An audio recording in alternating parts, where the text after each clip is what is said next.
All right, so as I said before, the first step to taking a good tilt shift picture is to get a good photograph to start. The one that we're using for our example today is this picture of a train. Trains are great, vehicles are great because they can easily be seen as toys. The angle again on this picture is that slightly above, slightly separated angle. So this is a good picture to use for our tilt shift. The first thing we want to do is apply a blur effect. If you're taking a picture of toys, when you get nice and close to the toys and you get a shot of them, the background ends up automatically blurred. Now this is assuming you're using professional cameras. The way professional cameras work, if you get nice and close to a subject that's small like toys, you end up getting a blurred background and a blurred foreground. Professional cameras have the ability to select what area of your distance is in focus. So we're going to replicate that with this picture here of a landscape, where on a professional camera you would never have anything blurred in a landscape because you want everything part of your focus. So we're going to change that to show that, hey, no, this is actually not a picture of a landscape, it's a picture of something up close. We're going to kind of fake it. So to fake it, we're going to first come over here and on our toolbar off on the left, way down here at the bottom, right below where we pick our colors. You see we pick our colors right here, and right below it we have this little button here with a circle. This is called Quick Mask Mode. Have you guys worked with Quick Mask Mode at all yet in some of your tutorials? No. You can kind of paint a selection with the paintbrush. All right, we'll get into that a little bit later on in the year. That's a little more advanced Photoshop stuff that we'll dig into later on. But Quick Mask Mode allows you to paint a selection using your paintbrush. So you've done some selection stuff so far. This is, again, a little more advanced selection. And we're not going to dig in too much into what Quick Mask Mode does today. But we're going to do a simple selection here using the gradient tool. This is the gradient tool here. It's right centered on your toolbar. If you can't find the gradient tool is part of the group that includes the paint bucket tool. Yours might look like this actually, where you see the paint bucket tool, and you just have to long press on it and switch over to the gradient tool. Now, the type of gradient that we want to use for our selection, we want to do a gradient selection. So that means that our selection is going to start somewhere, and it's going to gently fade to non-selected, and then starts at that same place and gently fade to non-selected, so that we have kind of a nice transition effect, and it's not a harsh change from selected to non-selected, if that makes sense. So gradient is if you're painting a gradient, if you're just doing a gradient with color, it would be going from one color to the other color gently. When we're doing a gradient selection, same thing, going from selected to non-selected gently. So the gradient type we want, we can select up here at the top of the window. If you see where my pointer is, you can pick all kinds of gradients. We can do diagonal, we can do radial. We are going to do this one here called the reflected gradient. Reflected gradient is horizontal gradient, where we start with gradient and then we go away from it, both top and bottom, like this. You'll see what that looks like in a second here. So I got that one selected, and I come over to my picture, I get a little crosshair. And what I want to do is I want to start on my picture, where I want my focus to be, on my subject. This could be a house, or a building, or a car, or a person, whatever you're using for your picture. You want to start with that crosshair on the thing that you want to be in focus, the subject, the toy, the primary toy, the main toy, the center focus, whatever thing you want to be most in focus, you want to start there. We start with that. You'll notice what I get is a line coming off my crosshair. I want this line to be as vertical as I can. I'm going to teach you guys a trick here that I've taught a few of you over the course of the last couple weeks. Teach it to you all. There's a keyboard button that will lock something into vertical. That's the shift key. The shift key will make whatever you're drawing be locked into a certain orientation, depending on what the thing is. If you're rotating, it'll lock you into every 15 degrees. If you're resizing something, some of you did that recently, where the shift key will lock it into its original orientation and make it so it doesn't change orientations. Well, for this purpose, if I hold down the shift key, you notice it locks me into certain angles. Come close to vertical, it'll lock me into vertical. Now I know that I'm vertical. Now the length of the line determines the way the gradient is drawn. I'm going to do it wrong first to show you what wrong is, and I'll do it right. So if I go too far here, here's what I get. Switch back at a. Why is my quick mask mode not working? Hang on.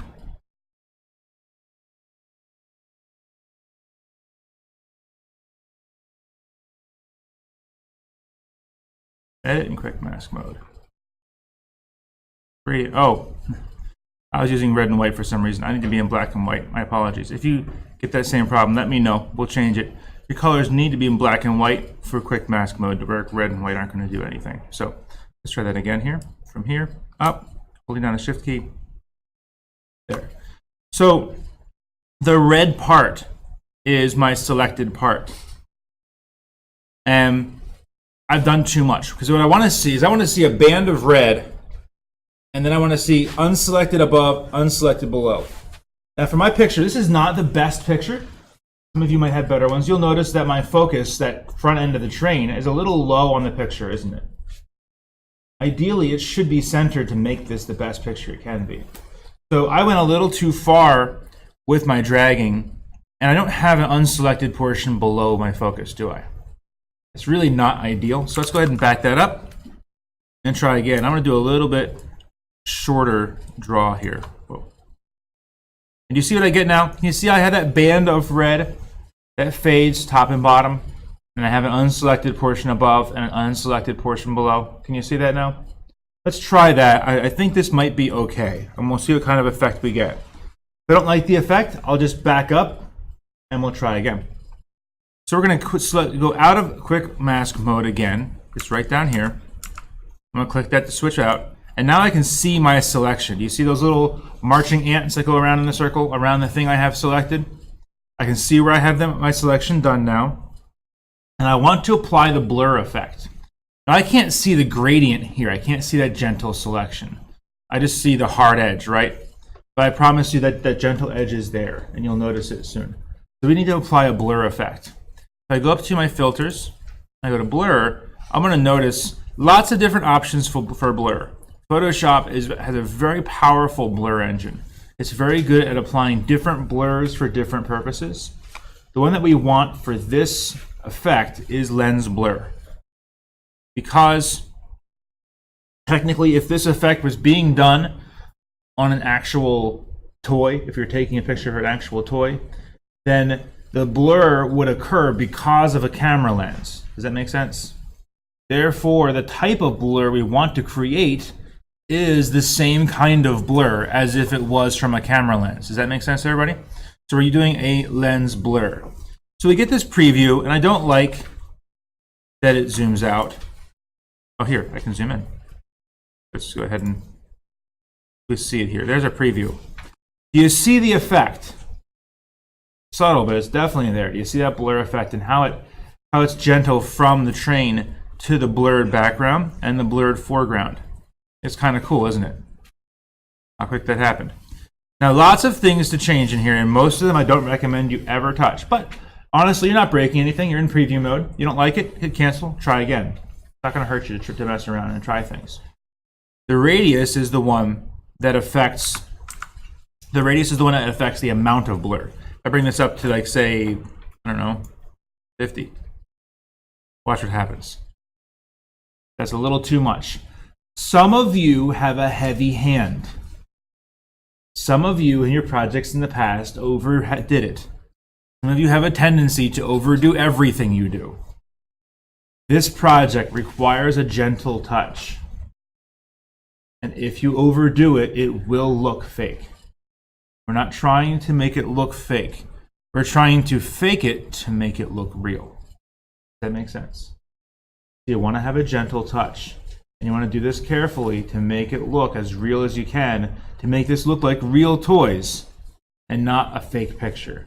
So 50, I think, is a little too much. Do you agree? Let's back it off a little bit. Let's go down. I still think it's a fun effect. I think I want more than 19. So I'm going to go to 23. Doesn't sound like much to you, but I promise it's enough of a difference. So I'm going to go to 23. I like that effect. Let's hit OK. And now to really see what I'm doing, I need to right click. Oh, I need to go to a selection tool of some kind. This one here. And right click and deselect to get rid of that. Go away.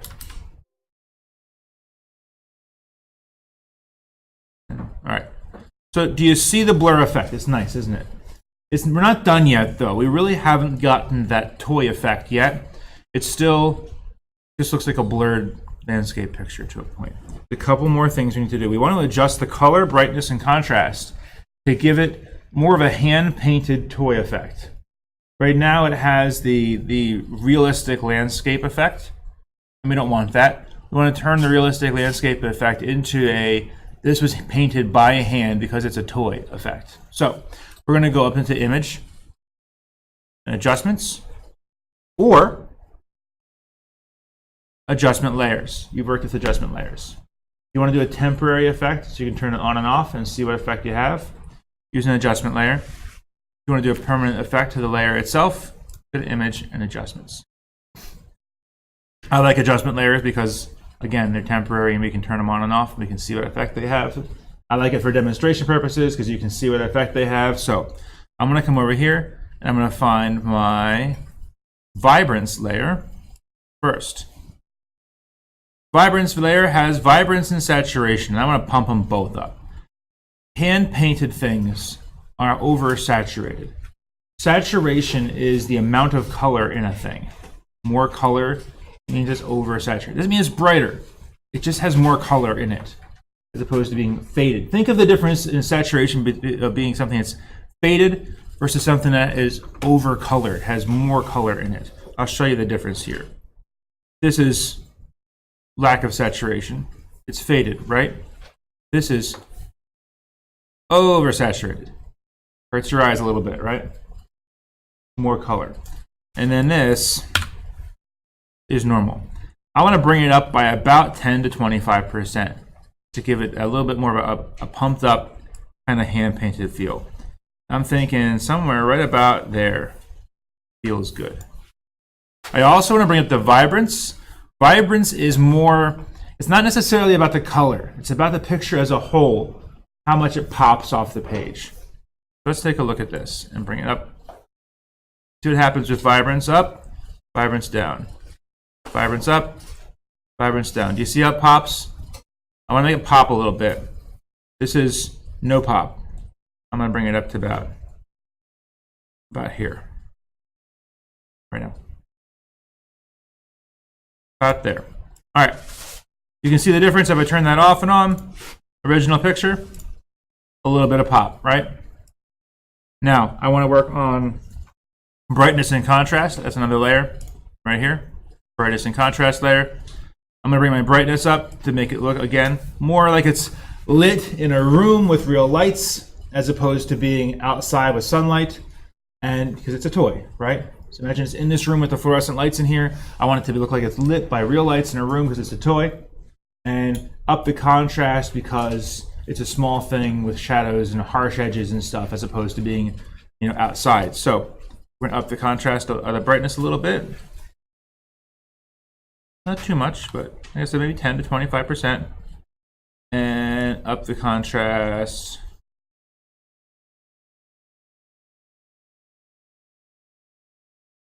There. All right. So now I turn them both off. Original picture with blur. It looks like a landscape with blur, right? Add in my brightness and contrast and my vibrance and saturation layers. It looks more like a hand-painted toy. If you saw this picture, would you know that it was a real train or would you think it was a toy? Hard to tell. Now, I picked a difficult picture. It's got a river in it. It's got mountains in it. I mean, it's hard to think it's a toy, but with the right blurring effect and a little more time, I could convince you. I want you to spend your time this week convincing me. The steps are quick mask mode with a gradient, followed up with a lens blur.